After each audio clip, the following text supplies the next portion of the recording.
Hello students, today we're gonna learn a new chapter, that is pressure.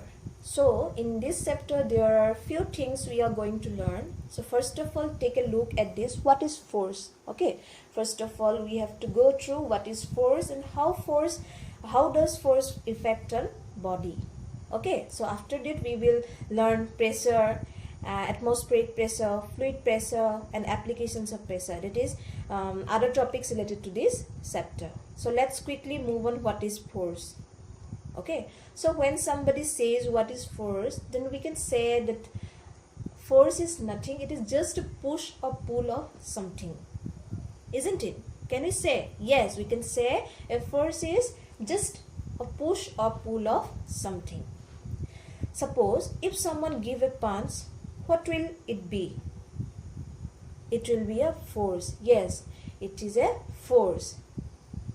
Okay, so basically in short we can say that a force is just a push or pull of something.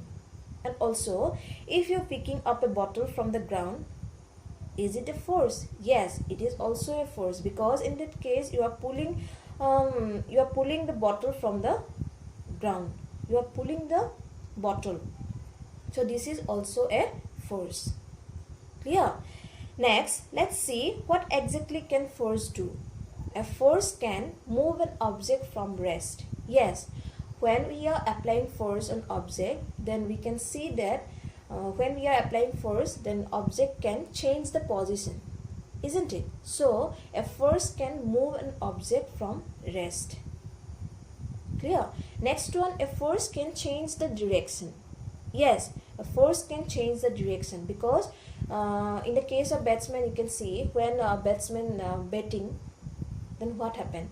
You can see that when batsman batting, the direction of the ball is different, isn't it? Because in that case, batsman applying force into the bat, so that bat can change the position of the ball.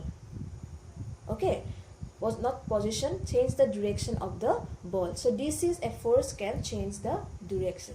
Next one, a force can change the speed. Yes, a force can change the speed. Okay, so depending on the force you are applying, we can say that an object has this much of speed.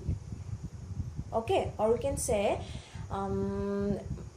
by applying force, an object can increase or decrease the speed of the object. Okay, next one, a force can change the shape.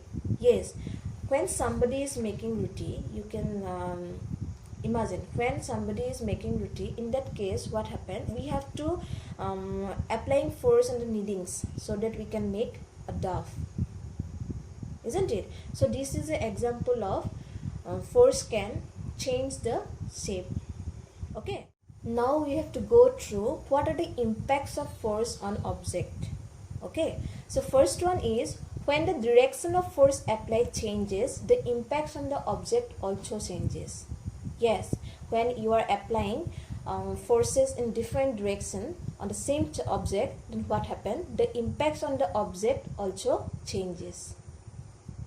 Okay, next one, forces get added up when forces are applied in same direction and get reduced when applied in opposite direction. Okay, let me give an example. Suppose I'm trying to push almirah from one place to another place. I'm trying to move the almirah from one place to another place.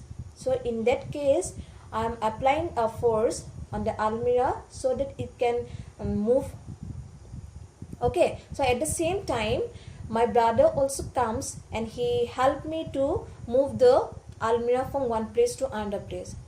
Okay, now we are applying same force, not same force, we are applying force in same direction. Okay, so what will happen? In that case, forces get added up. In that case, forces get added up. So don't you think it will be easier for us to move the almirah from one place to another place? Yes. In that case, forces get added up, and it will be easier for us to move the almirah from one place to another place, because we are applying forces in same direction. Okay, so this is forces get added up when forces are applied in same direction. Okay, but on the other hand, if we are applying force in opposite direction, then what happen? The forces get reduced or subtracted. Suppose I'm applying force in one direction, and my brother applying force into on the almirah in opposite direction. Then what happen in that case? The forces get reduced or subtracted, so that we cannot move the almirah from one place to another place. Okay, so this is forces get added up when forces are applied in same direction, and get reduced when applied in opposite direction. Clear? Forces get added up when forces are applied in same direction, and get reduced when applied in opposite direction. Okay, now let's move to pressure. So first of all, we have to know the definition of pressure. Okay, the definition of pressure is the force acting on the unit area of the surface of an object is called pressure. So we already know about force. Now come to the point pressure. So pressure is force acting on the unit area of the surface of an object is called pressure. Okay, now come to this figure. So from this figure you can easily find out the different relationship between pressure, area and force. Okay, so look at this figure. So here I am writing F, here A, and here P. Okay, so from this figure you can easily find out the relationship between pressure, area and force. So how can we? So see, here as we know that pressure is equal to force divided by area, means force applying on the unit area of what? Unit area of surface of an object. So we can write pressure is equal to force divided by area. Okay, so from this figure we can write, you see, for pressure equal to pressure, here is this is pressure, so pressure is equal to force divided by A. So you can see here I'm writing force is above the area and P. So you can write pressure is equal to F divided by A. F is written above and below A is written. So pressure is equal to F divided by A, means pressure is equal to force divided by area. Okay, so at the same way you can write, in the same way you can write A is equal to force divided by P. A is equal to force divided by P, is force divided by P. And F is equal to what? F is equal to A into P. F is equal to A into P. You have to multiply A into P. So F is equal to area into pressure. Okay, now come to the SI unit of pressure. So first of all we have to know what is the SI unit of force. The SI unit of force is Newton. So we can write Newton as a capital letter N, and SI unit of area is m square. This is m square.